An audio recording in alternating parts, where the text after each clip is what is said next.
তুমি কি ভাগ্যে বিশ্বাস করো? অনেক অনেক বিশ্বাস করি, অনেক অনেক, বিকজ এই ভাগ্যের কারণে আজকে আমি অভিনেতা। তাই? হ্যাঁ, জাস্ট মানে বাই চান্স। সো সবাই হয়তো জানেন যে আমি অল টাইম দুটোর উপর দিয়ে প্রথম এসেছি, বাট আমি মিডিয়ায় প্রথম কেন আসছি এটা কেউ জানে না। কেন কেন বলো? আমি প্রশ্ন ভাগ্যের কারণে অবশ্যই, বেসিকলি না বলো বলো বলবো অবশ্যই। আমার friend Masiyat Rahman, she is a popular model. So Masiyat once upon a time এখনো আছে। So Masiyat was my varsity friend. Okay. So ও ব্র্যাকে পড়তাম, এবিতে পড়তাম, আমাদের বনানীতে আড্ডাবাজি হতো। আই এম টকিং অ্যাবাউট 2007, 8, 9 ওই সময়ের কথা। শুধু ফ্রেন্ড ছিল? হ্যাঁ হ্যাঁ, ফ্রেন্ড, শুধু ফ্রেন্ড ছিল রুম মুর্শিদ ভাই। আমার মিডিয়াতে অনেক মেয়ে ফ্রেন্ড আছে এবং ছিল এবং থাকবে। ওকে। সো আই থিঙ্ক এটা সবচেয়ে বড় প্রমাণ আমার ওয়াইফ যে আমার শুধু ফ্রেন্ডই ছিল, সবার সঙ্গে ওরও পরিচয় আছে।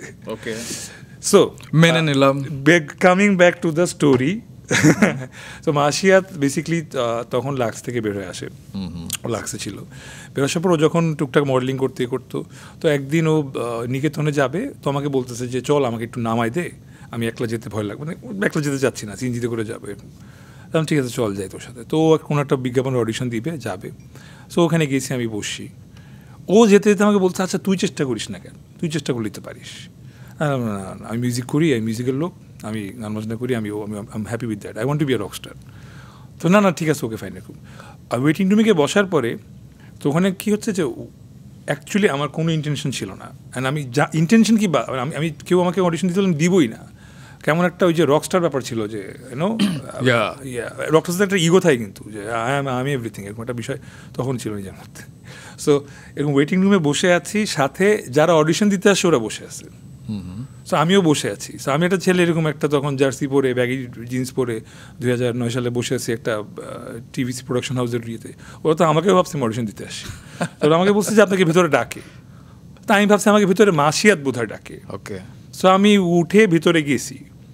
ভিতরে যাওয়ার পর দেখি আমাকে দাঁড় করাই দিচ্ছে যে এরকম একটা সাদা দেয়ালের সামনে, যে এই লাইনটা, আমার এখন লাইনটা সত্যি মনে নেই, আমার এই বিজ্ঞাপনটা মনে নেই। সো আমাকে বলছে যে এটা বলেন। সো আমার আর মাঝে মাঝে কিছু হয় কি, আমি না কিছু মোমেন্ট থেকে ব্যাক আউট করতে পারি না, বা কিছু কথা মুখের উপর বলতে পারি না মানুষকে, এটা আমার একটা দোষ। সো আমি তখন বলতে পারছিলাম না, যাই ভাই আমি চোখ খুলল যে ওরা যা বলছে আমি করে গেছি, আমি সিলেক্ট হয়ে গেছি। মাই গড।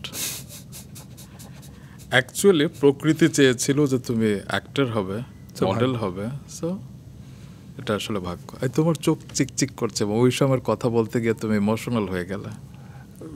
কাইন্ড অফ, বিকজ এটা এই মেমোরিটা মনে করি না অনেক বছর। এই মেমোরিটা ইনফ্যাক্ট শেয়ারও করিনি কখনো কোথাও।